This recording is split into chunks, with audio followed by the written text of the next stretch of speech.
오늘 하나님께서 우리에게 주시는 말씀은 로마서 2장 17절에서부터 29절까지의 말씀입니다. 로마서 2장 17절에서부터 29절까지의 말씀을 저와 여러분이 한 절씩 교독하시고 마지막 29절을 함께 읽겠습니다. 유대인이라 불리는 내가 율법을 의지하며 하나님을 자랑하며 율법의 교훈을 받아 하나님의 뜻을 알고 지극히 선한 것을 분간하며 맹인의 길을 인도하는 자여 어둠이 있는 자의 빛이요 율법에 있는 지식과 진리의 모본을 가진 자로서 어리석은 자의 교사요 어린 나이의 선생이라고 스스로 믿으니 그러면 다른 사람을 가르치는 내가 내 자신을 가르치지 아니하느냐? 도둑질하지 말라 선포하는 내가 도둑질하느냐? 간음하지 말라 말하는 내가 간음하느냐? 우상을 가증히 여기는 내가 신전 물건을 도둑질하느냐? 율법을 자랑하는 내가 율법을 범함으로 하나님을 욕되게 하느냐? 기록된 바와 같이 하나님이 이름 때문에 이방 중에서 모독을 받았노라. 내가 율법을 행하면 할례가 유익하나 만일 율법을 범하면 내 할례는 무할례가 되느니라. 그런즉 무할례자가 율법의 규례를 지키면 그 무할례를 할례와 같이 여길 것이 아니냐. 또한 본래 무할례자가 율법을 온전히 지키면 율법 조문과 할례를 가지고 율법을 범하는 너를 정죄하지 아니하겠느냐. 무릇 표면적 유대인이 유대인이 아니요 표면적 육신의 할례가 아니니. 함께 읽겠습니다. 오직 이면적 유대인이 유대인이며 할례는 마음에 할지니 영에 있고 율법 조문에 있지 아니한 것이라. 그 칭찬이 사람에서가 아니요 다만 하나님에게서니라. 아멘. 로마서에는 유달리 명언이 참 많습니다. 그리고 그 많은 명언들은 거의 복음을 믿음으로 진정하게 받아들이는 것에 집중되어 있습니다. 그만큼 로마서는 복음을 강조하는 사도 바울의 의지가 명확하게 담겨 있는 서신이고 다른 많은 서신들보다 복음을 굉장히 포괄적인 측면에서 자세하게 전하는 것이 바로 로마서의 역할입니다. 로마서는 신약 내의 많은 서신들 중에서 가장 먼저 쓰여진 책도 아니고 사도 바울이 다른 서신들보다 더 특정한 의도를 가지고 쓴 책도 아니기는 하지만 오랜 교회 전통에서 이 복음서와 사도행전 뒤에 서신서 단락을 여는 책으로서 로마서를 배치하는 데 거의 이견이 없었습니다. 그만큼 복음에 대한 충만한 설명이 로마서에 담겨 있다는 역사적인 인정이 있었기 때문입니다. 로마서를 시작하면서 사도 바울은 나는 복음을 부끄러워하지 않는다라고 시작했습니다. 그랬던 바울의 어조가 굉장히 어두운 데서부터 이야기를 전개해 나가기 시작하는 것을 우리는 볼 수 있습니다. 바울은 인간의 죄와 하나님의 진노를 우리에게 조명해 주는 것으로부터 복음 제시를 시작합니다. 우리가 십자가와 부활의 광채를 발견하려면 가장 먼저 인간의 죄와 어둠으로부터 시작해야 한다는 사실을 매우 강력하게 전달하고 있는 그런 주장의 모습을 우리는 볼 수 있습니다. 하지만 여기서 사도 바울은 조금은 뜬금없이 율법의 규례와 유대 전통에 대해 비판을 신랄하게 하기 시작합니다. 로마서를 아마 여러 번 읽어보고 설교도 많이 들어본 우리 현대 기독교인들에게는 아주 익숙한 전개이겠지만 구약에 익숙한 초대교회 성도들에게는 이런 전개가 조금 너무 급작스럽고 당황스러울 수밖에 없었을 것입니다. 특히나 사도 바울은 유명한 바리새파 학자인 가말리엘의 제자로서 율법에 정통한 사람이라고 우리는 많이 잘 알고 있습니다. 이런 작가가 쓴 책이라면 아마 율법이 얼마나 완벽하게 예수 그리스도를 증거하는지에 대해 설명하는 것이 더 자연스러웠을 것입니다. 하나님이 주신 율법은 1.1획도 버릴 것이 없이 완전 무효하고 그 전통이 예수 그리스도를 얼마나 일관적으로 제시했는지를 그렇게 설명하는 것이 바로 사람들이 사도 바울로부터 기대하는 로마서의 전개였을 것입니다. 하지만 오늘 본문에서 말씀처럼 로마서를 읽어가는 내내 사도 바울의 어조는 유대인들이 율법으로 인해 영적으로 죽게 되었고 오직 예수 그리스도를 믿는 믿음으로 인해 우리가 하나님의 아들과 딸이 되었다는 주장을 펼칩니다. 심지어 그는 율법은 죽이는 것이고 성령은 살리는 것이다라는 대비적인 가르침을 강한 어조로 설명합니다. 그 때문에 이 책을 읽는 사람들은 율법을 상당히 부정적으로 바라보는 시각이 생기게 될 수 있습니다. 혹여나 율법의 중요성을 교회 안에서 내세우는 사람이 있다면 복음에 반하는 사람의 입장으로 여길 정도로 사도 바울의 톤은 엄정하게 율법을 비판하는 모습으로 이 로마서에서 등장합니다. 하지만 아마 사도 바울이 진짜 이야기하고 싶었던 메시지는 율법이 전혀 무익하다고 주장하면서 구약에 나오는 하나님의 말씀에 대한 중요성을 무시하려는 의도는 전혀 아니었을 것입니다. 모세가 전해준 십계명이나 민수기나 신명기에 가득한 율법들, 제사제도, 그리고 정결의식이 아무런 의미가 없다거나 악하다고 말을 하려는 것은 그의 의도가 전혀 아니었음에 분명합니다. 그렇다면 로마서 전체에서 바울이 왜 이렇게 율법에 대해서 부정적으로 이야기하는지 그 배경을 먼저 우리는 알아보아야 그가 정말 전하고 싶은 메시지가 무엇인지 우리는 이해할 수 있을 것입니다. 많은 현대 기독교인들이 로마서를 읽을 때 사도 바울이 비판하고 있는 이 유대인들은 아마 정통 유대교인들, 그러니까 바리새인들, 사두개인들, 그리고 서기관들이 대상이라고 생각할 것입니다. 복음서에서도 주님은 이런 사람들과 사사건건 부딪히셨죠. 특별히 예수님은 바리새인들과 갈등이 참 많으셨습니다. 그들은 율법주의 형식에 깊이 뿌리내린 사람들이어서 예수님과 특별히 언쟁을 많이 한 사람으로 복음서는 기록하고 있습니다. 반면에 사도행전을 보면 사두개인들과 사도들이 싸우는 장면이 종종 등장합니다.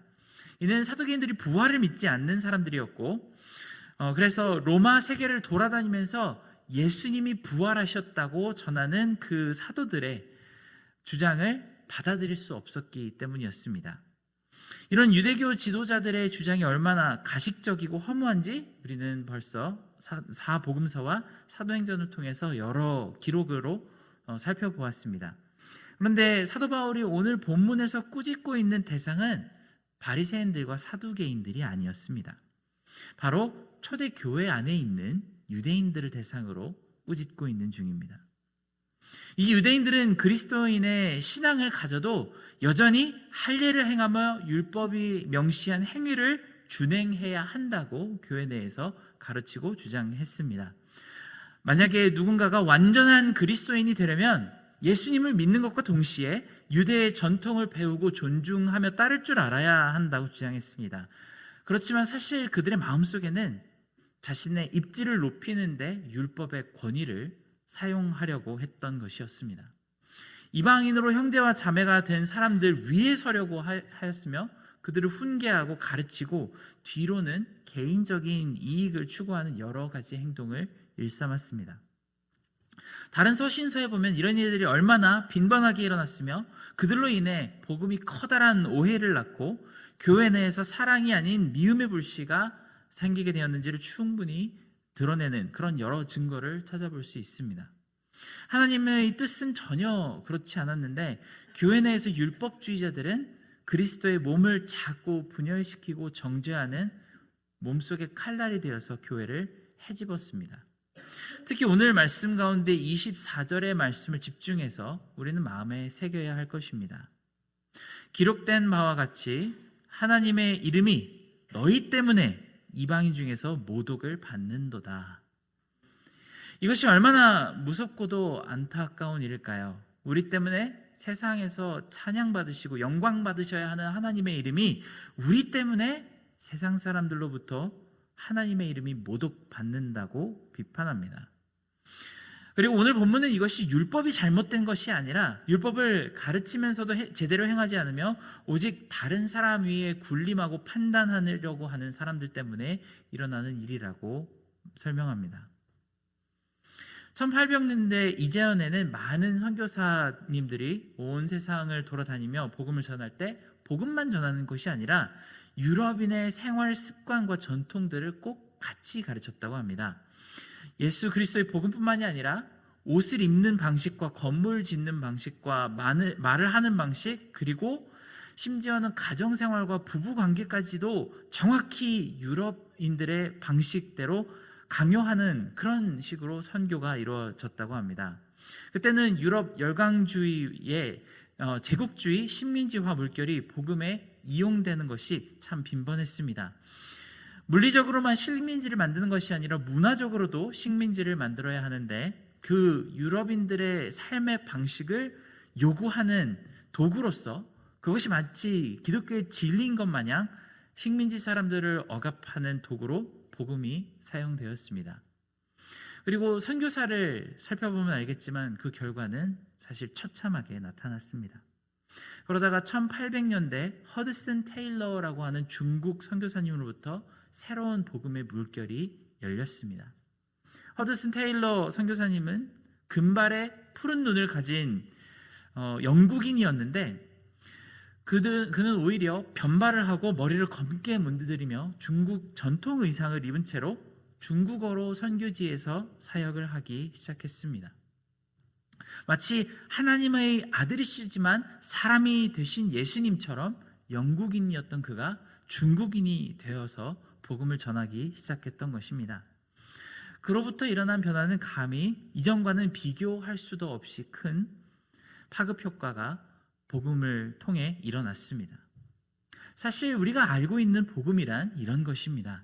상대방을 나의 틀에 맞추는 것이 아니라 복음이라는 진리가 상대방 안에서 녹아들 수 있도록 그것을 들고 찾아가는 것이 바로 복음입니다. 팀 켈러 목사님은 하나님을 말하다라는 책에서 개신교의 특성에 대해서 이렇게 설명합니다. 다른 모든 종교는 한 지역이나 한 민족, 한 문화에 국한되어 있는 경향이 있습니다. 예를 들어 힌두교는 교인이 아무리 많다고 하더라도 인도 출신 이민자에게 국한되어 있습니다. 또한 이슬람교는 중동 문화를 쉽사리 벗어나지 못하는 경향이 있죠. 하지만 유독 개신교 기독교만큼은 특정 문화나 시대에 묶이지 않고 어디서든지 정착합니다.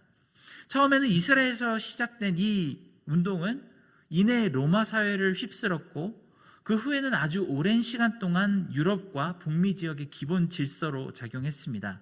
그리고 우리 세대에는 아시아 전역과 남미, 아프리카에서 폭발적인 성장을 일으키고 있는 것이 바로 기독교 신앙입니다.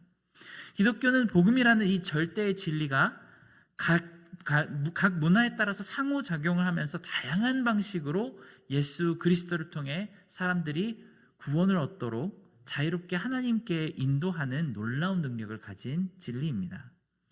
우리는 이런 복음의 특징 속에서 율법주의와 정통주의를 다시 한번 생각해 보아야 할 필요를 절실히 느낄 수밖에 없습니다. 우리가 믿고 사랑하는 이 복음은 속박적인 진리일까요? 아니면 자유를 선포하는 진리일까요? 복음이 우리를 그리스도 안에서 하나로 묶어나갈 때 꼭 어떠한 방식이라든지 판단 기준이 중요한 것일까요? 아니면 그 안에 살아계신 하나님의 영이 중요한 것일까요?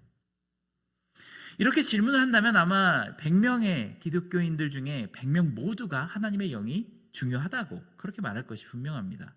그리고 이 질문을 500년 전 종교개혁 때 로마 카톨릭 교회 리더들에게 물어보아도 그들은 분명히 하나님의 영이 중요하다고 말을 할 것입니다. 뿐만 아니라 2000년 전 사도 바울이 이 말씀에서 훈계하고 있는 그 유대인들에게 물어도 그들은 하나님의 영이 중요하다고 대답할 것입니다. 또한 우리가 익히 성경에서 보는 바리새인, 사두개인, 서기관들도 똑같은 대답을 할 것이 분명합니다. 그리고 그들은 이에 덧붙여서 이야기하겠죠. 하나님의 영을 따르는 방법이 바로 율법과 전통을 따르는 것이라고 주장할 것입니다. 하지만 정말 누군가가 율법을 진지하게 고민하고 묵상하고 공부를 해보면 율법의 핵심은 바로 사랑이라는 것을 진심으로 깨달을 수밖에 없습니다. 그냥 사랑이라는 느낌이 충만해지는 것이 율법이 아니라 절대로 불변한 영원한 사랑, 아가페 사랑이자 헤세드 사랑, 바로 하나님의 사랑을 닮아가는 것이 율법이라고 이해하게 될 것입니다.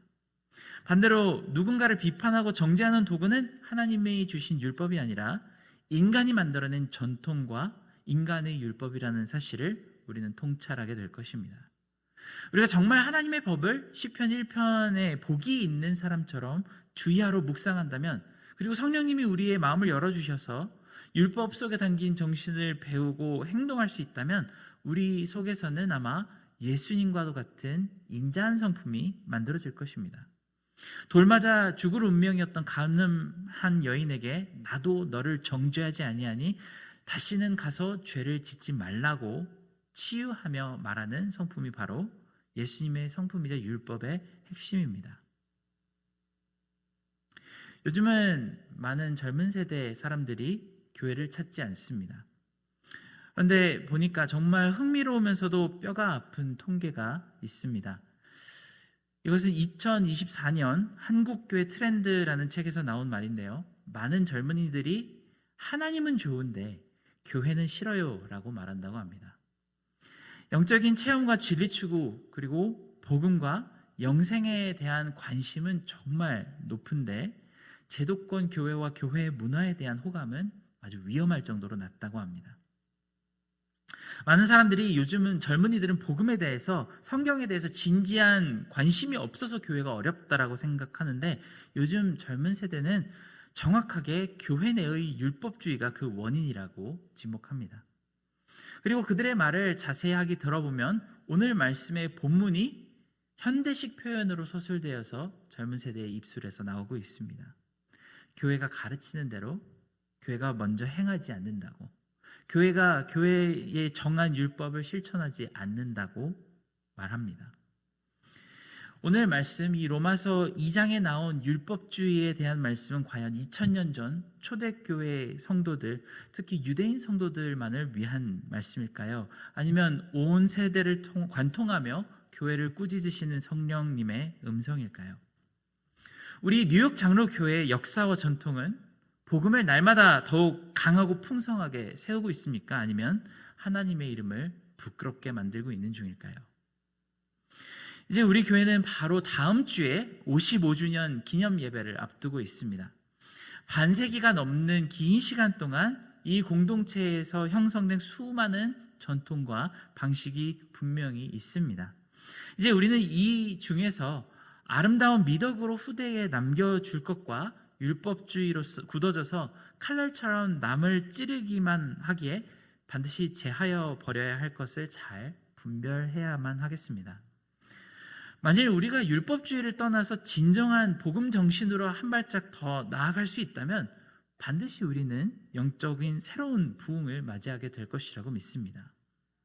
또한 우리 신앙의 삶 하루하루를 바라보며 이 마음속에 담긴 질서 중에 헬세대의 사랑이 아닌 다른 무언가가 있다면, 누군가를 정죄하고 비판하려고 하는 그런 마음이 있다면 전부 정금과 같이 단련하시는 하나님 손에 맡겨드리는 그런 귀한 하루가 되시기를 진심으로 축원합니다.